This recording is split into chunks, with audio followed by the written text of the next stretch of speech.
అధిక సంఖ్యలో మహిళలు ఎన్నికయ్యారు. యువతలో రెండోసారి శాసనసభ్యులుగా గెలిచిన వారికి అవకాశం ఇవ్వాలనుకుంటే ఎస్సీ వర్గానికి చెందిన సౌమ్య, అనిత వంటి వారికి ప్రాధాన్యం లభించొచ్చు.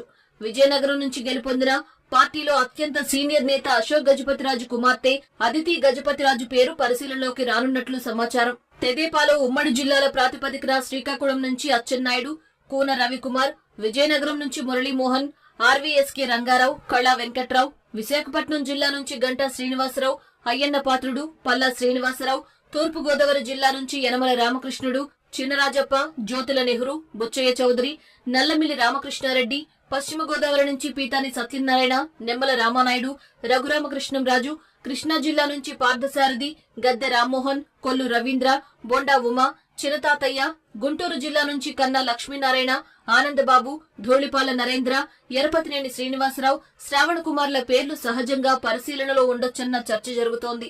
లోకేష్ మంత్రివర్గంలో ప్రాతినిధ్యం వహిస్తారా లేదా అన్న దాన్ని బట్టి గుంటూరు జిల్లాలో ఇంకొందరు సీనియర్ పేర్లు పరిశీలించొచ్చు.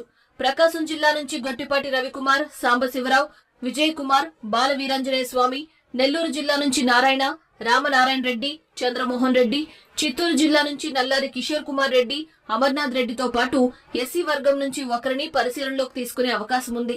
అనంతపురం జిల్లా నుంచి కేశవ్, కాలువ శ్రీనివాసులు, పరిటాల సునీత, కర్నూలు జిల్లా నుంచి కోట్ల సూర్యప్రకాష్ రెడ్డి, బీసీ జనార్దన్ రెడ్డి, కడప జిల్లా నుంచి సుధాకర్ యాదవ్, మాధవిరెడ్డి, భూమిరెడ్డి రామ్ గోపాల్ రెడ్డి తదితరుల పేర్లు పార్టీ వర్గాల చర్చల్లో ఉన్నాయి.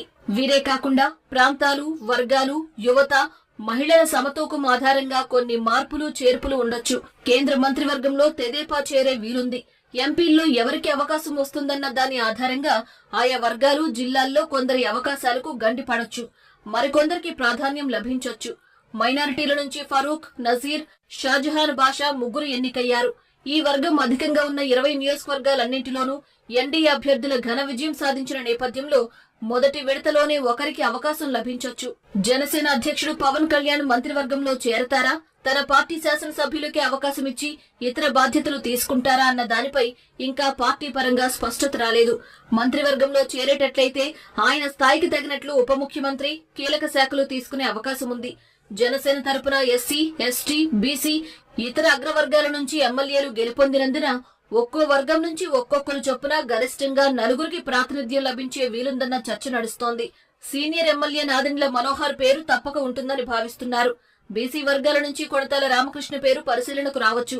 భాజపా నుంచి ఇద్దరికి మంత్రివర్గంలో చోటు దక్కేలా ఉందన్న భావన వ్యక్తమవుతోంది. 2014లో భాజపాతో కలిసి మంత్రివర్గం ఏర్పాటు చేసినప్పుడు అప్పట్లో 5గురు ఎమ్మెల్యేలకు గాను 2కి అవకాశం ఇచ్చారు. ఈసారి 8 మంది ఉన్నప్పటికీ